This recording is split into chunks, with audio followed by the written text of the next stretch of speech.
রাধে রাধে। আরেকটি নতুন ভিডিওতে আমার সকল বন্ধুদের স্বাগত জানাই। এই প্রচণ্ড গরমে আমার মতো যারা টক ঝাল মিষ্টি বা যে কোনো ঠান্ডা পানীয় খেতে পছন্দ করো তারা অবশ্যই কমেন্ট করে জানিও। তো আমরা প্রত্যেকেই কিন্তু আম পোড়া শরবত খেয়ে থাকি, জানি আম পোড়া শরবতের কথা। কিন্তু আজকে আমি আম পোড়া শরবত নয়, কাঁচা আমের শরবত বানিয়েছিলাম।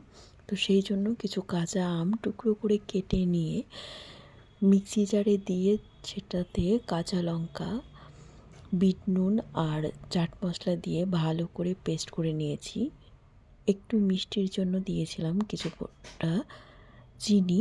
তারপরে সেটাকে ভালো করে পেস্ট করে নিয়ে ঠান্ডা জল দিয়ে ভালো করে গুলে নিয়েছি। গুলে নেওয়ার পরে সেটাকে কিন্তু ছাঁকনি দিয়ে ছেঁকে তারপরে বোতলে ভরে নিয়ে গেছিলাম স্কুলে ম্যাডামদের জন্য। বাড়িতেও আমি এটা প্রায়ই বানিয়ে খাই, তো ম্যাডামদের আজকে বানিয়ে খাওয়ালাম। সকলকে অসংখ্য ধন্যবাদ।